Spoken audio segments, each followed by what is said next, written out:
In today's episode, we're going to talk about why you should be the poorest person in the nicest neighborhood and the direct links about your neighborhood in relation to the networks that you're around, the people that you associate with, who your kids play with, the safety and the good feelings of that environment, and why this is a real path to life on your terms. So I will admit I'm kind of confused as to my socioeconomic status when I was growing up. We lived in the smallest house on a dead-end street in a nice neighborhood. So my parents moved us over into a town called West Hartford, Connecticut. And there was 5 of us with 3 bedrooms and 1 bathroom. So our house was small. And I always shared a room. And I know sometimes my parents struggled a lot financially, but they just wanted us into a good school district with good sports, good families around, just those positive, anchors that every child and every family needs to thrive. And I really respect, especially if my parents are listening, respect that they made that move because I don't know how comfortable it must have been for them to not really have any finances in terms of money or showy wealth with their house or their car, but they literally scrapped by. And I was on free and reduced lunches at school. We were on welfare on and off, and I had vouchers to pay for my college applications because we couldn't afford the $75 fee for me to apply to college. So I grew up very financially scarce, but in a nice neighborhood. So that's why I say I get confused with my socioeconomic status. But I'm so grateful that we were the poorest people in a nice neighborhood, or some of the people who just really didn't have the wealth spectrum that was in West Hartford, Connecticut. And this really instilled that value in me that actually my environment and where I'm living is so freaking important into every single other attribute around my business, my family, my well-being, my happiness. And I'll say 2 things. Chris and I, we lived in Wimbledon, which is in London, the most expensive zip code in London. I think is Wimbledon, right, guys? Correct me if I'm wrong. Or it's Mayfair Marylebone, which is also where we lived with a roommate, by the way. We had a roommate for the first 2 years of our marriage, who was only there for a few days every week. So Chris and I were super resourceful. We wanted to be in the best neighborhood, but we were didn't have any money. We were living off 60,000 pounds a year for a while and all that. But we moved into Wimbledon, that's the point. And it is expensive. It's old money. It is multi-million-dollar homes. It's like England. It's so beautiful. I miss it. And we lived in an apartment, which is there are not that many apartment buildings, in a 2-bedroom flat. And I'm not kidding you.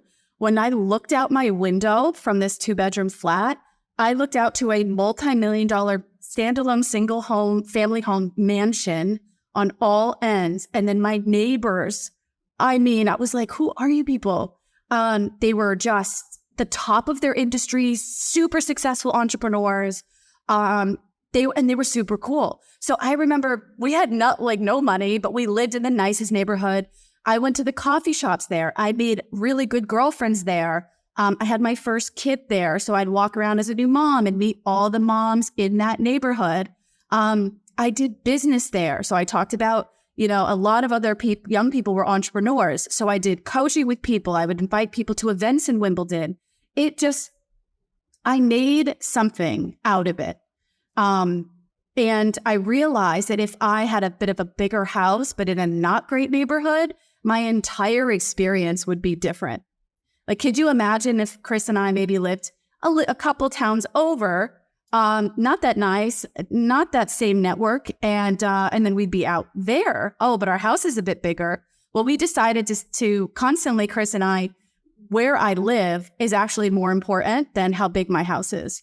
I did the same in Washington, D.C. I remember at 25, I was going to buy my first house or home or studio apartment. And I had the option to either get a 395 square foot studio apartment in Adams Morgan, which was a great neighborhood, tons of bars and restaurants, the zoo, the woods, super safe, super quiet. but it was a studio, or I could get a 1-bedroom for the same price, but past like 14th Street in Columbia Heights, I wouldn't want to walk outside at night over there. Yeah, I'd have a bigger house, but the vibe, the environment, the safety, the people around me was not gonna hit it for me. And so these big lessons I think we really need to think about is, could we be the poorest people in a nice neighborhood? What are all of the, extra benefits to us really being mindful of where we're locating ourselves? We don't even have to like move countries like I did. You don't have to move countries. Like look in the city that you're in or the town and think about, wow, could we have this smaller home in a nice place? Could we relocate ourselves and not need to be so egoic and showy, but say, hey, I'm humble, I'm good, I'm living in this neighborhood, and I want all those extra benefits to my network, for my business, for the people I associate with, and so much more. Let me know if you also think the same way. This has been something that I've been doing my entire life, and I have seen huge payoffs in my success, literally my business success, job opportunities, clients and leads, just in general, the fact that I made those smart choices, especially young and early on, to be in the better part of town, to be in the better part of Washington, D.C., to be in the best part of London. Like we lived in Marylebone and then we lived in Wimbledon. So we were super mindful of that access way. We didn't have a lot of money, but we made it work. And so did my parents. And I'm so grateful that my parents really thought about that and went through a lot of sacrifices to get us literally over the dead end line from another town district into West Hartford so that we could have all of these opportunities open to us, even though we didn't have a lot of money. Life on your terms always starts with your choices, your intentions, and really being mindful about the things that you're doing for your life, for your family, and for your business. I hope this is helpful, and I'll see you on the next episode.